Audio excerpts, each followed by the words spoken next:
is an in-office interrogation of a Biotronik device.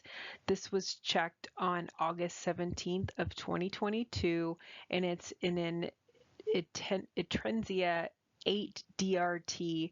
I'm including this even though there aren't a lot of Biotronik devices around.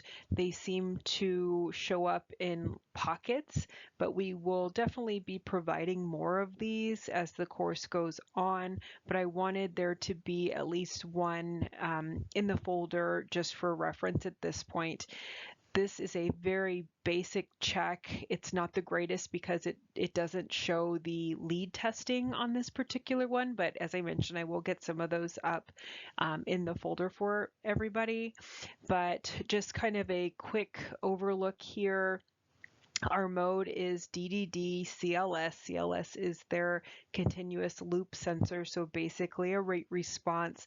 We can see our lower rate limit is 60, upper rate is 130.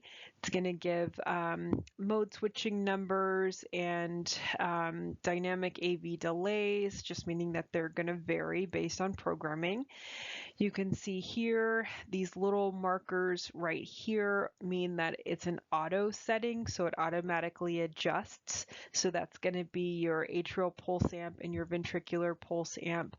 Sensitivity is set to auto, and sensing polarity and pacing polarity to bipolar. The calculated ERI on this is 6 years, 5 months. I've checked a lot of Biotronik devices in my years of doing this, and sometimes it won't give you an actual estimate. It'll just give you a percent or something that says like MOS, which is middle of service. So sometimes I do have to call their technical support and get them to do a calculation for me, but we will see more of those as we start uploading more of these into the folder for you. I found that Biotronik does have the most lengthy parameter reports and just data reports, in my opinion. This is just, the actual parameters again. It's showing you your CLS sensor, what it's set to, the rate fading, upper rate response, mode switching. They just have a lot of different algorithms built into their devices. So we will continue to look more into these as time goes on.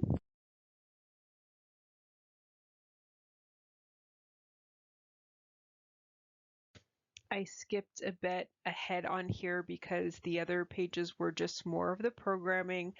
This is something that you would need if you have a patient that's transferring into your clinic in order to get their remote monitoring transferred to you. It's the PID, which is specific for their device and their home monitoring. Sometimes I've had to turn this off and then turn it back on. If a patient is inactive on remote monitoring for, I believe it's 90 days, it automatically gets turned off in the device. So sometimes I have had patients that have gone out of the country, didn't take their monitor with them, or didn't let anyone know, and it got turned off in the device, so it had to be reprogrammed at an in-office check. This is again just more programming, parameter diagnostics, just some of their specific algorithms.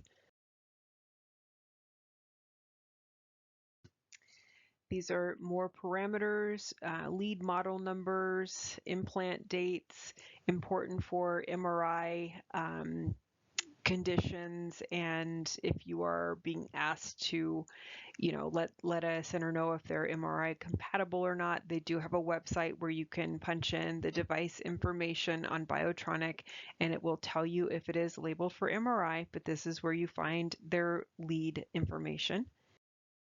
This is further examples of their diagnostics in regards to timing.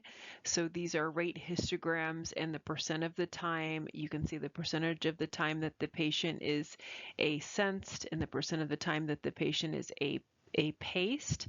Again, you can look over here and it's showing the percent of the time the patient is V sensed and the percent of the time the patient is V paced. So we can see this patient most likely has sinus node dysfunction, because it looks like they do conduct, but more just breakdown of their timing cycles and percentage and the way they present their diagnostics.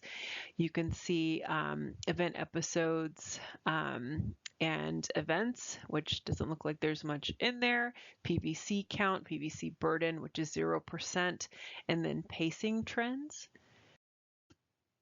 This slide is showing your atrial arrhythmias. It doesn't look like there are any, and the graphs look pretty blank.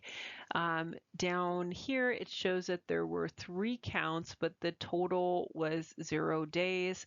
I found sometimes with Biotronik, it'll show very old episodes if you have somebody that does not clear these out regularly. I'm sure I'll find a good example to show you more of that as we go further along. More diagnostics. This is their heart failure monitoring. It just shows your mean rates, your heart rate variabilities, and patient activity.